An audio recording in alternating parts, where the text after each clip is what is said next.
I guess you could say I lost my faith with my first pile of dead bodies.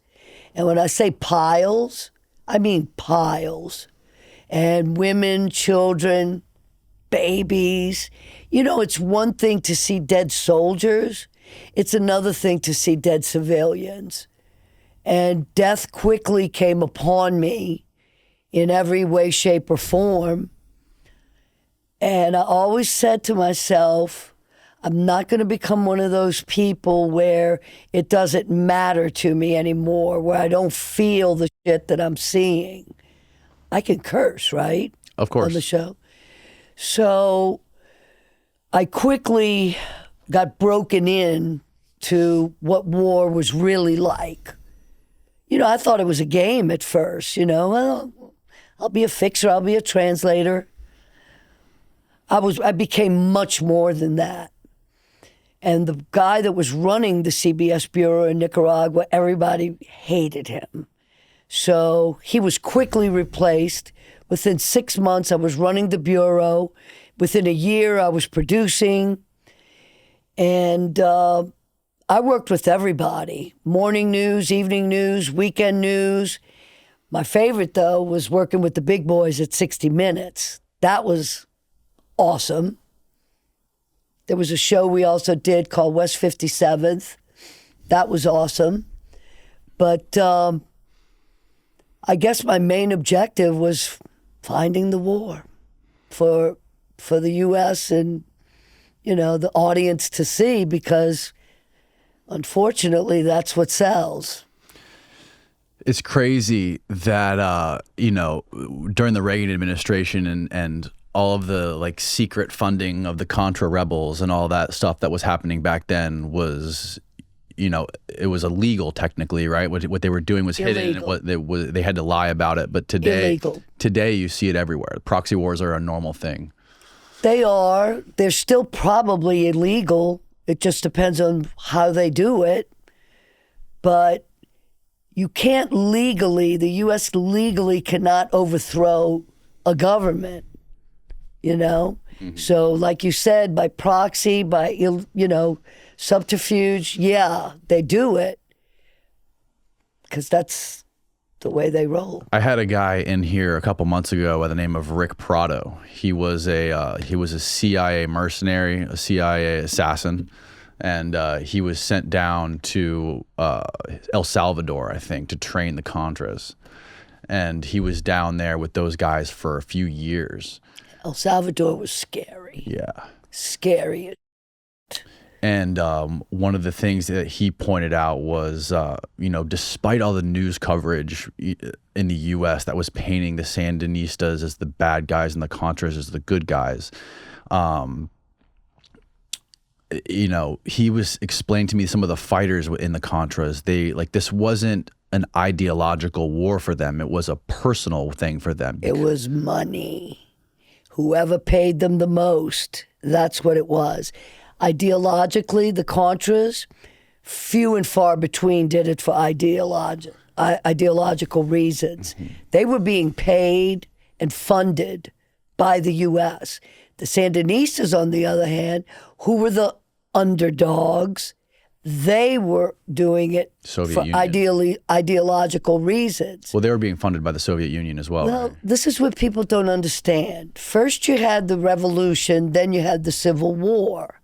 The revolution was when the Sandanistas overthrew the dictatorship, the Somoza dictatorship. That was in 1979. And all the years leading up to that, the war, it was a revolution. Mm-hmm. Sandanistas never thought they would win. And they weren't winning. And the U.S. obviously was backing the dictator, Somoza, because, fighting for,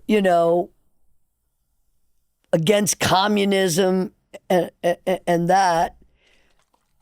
And up until an ABC reporter was shot and killed, that turned the tide. That told the U.S. stop. By then 50,000 Nicaraguans had been killed, but they didn't give a fuck.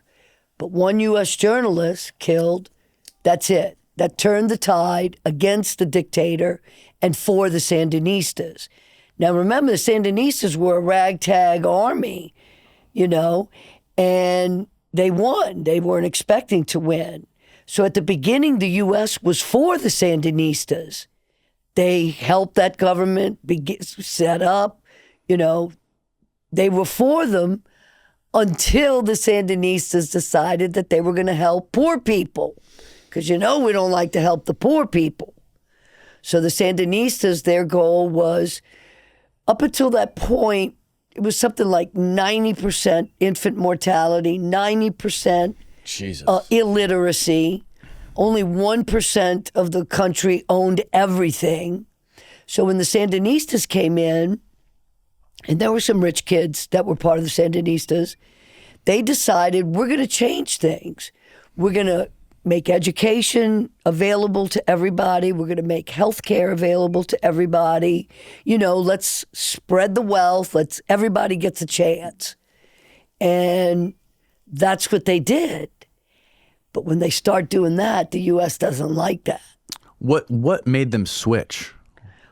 Well, they didn't switch. Well, what made them adopt that sort of more? Because that's what they were all about. Since the beginning? Since the beginning, they were about overthrowing the dictatorship because poor people were just fucking exploited and never had a chance. But when did So their goal was always, first of all, they didn't think they were going to win. Right.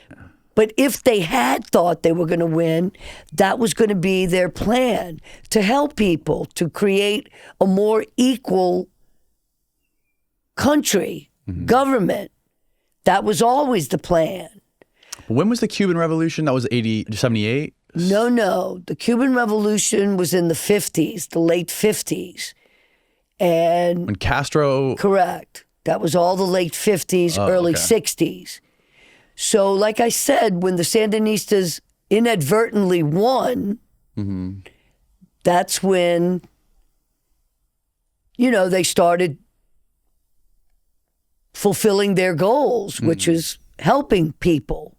And that's when the U.S. didn't like it so much. So, the stupid thing that we always do, we want to fix a problem, and by fixing it, we create a bigger and worse problem. So instead of just keeping along with the Sandanistas, we decide we don't want them anymore. They're communists. Well, they started working with Russia, though. No, they worked initially with the U.S. until the U.S. cut them off. So when they get cut off, what the fuck are they supposed to do? Right. The only people willing to help them, Cuba, Russia. Yeah. So if the U.S. wouldn't have tried to fix the problem of helping the poor, I see, things would have just gone normally, and they would have never gone to Russia or Cuba. But once the U.S. decided, we don't like these social programs, we don't like you helping the poor people, we don't like you, helping infants not die after 6 months, on Earth. So that's what happened. Trying to fix a problem, we created a bigger problem. So then, yes, the Sandinistas were being helped by Russia, Cuba, because they had no other choice. Right. And at that point, we had to start. At that point, then we got Reagan, the freedom fighters, we got to overthrow this government, but quietly. On the DL, nobody's supposed to know. Right.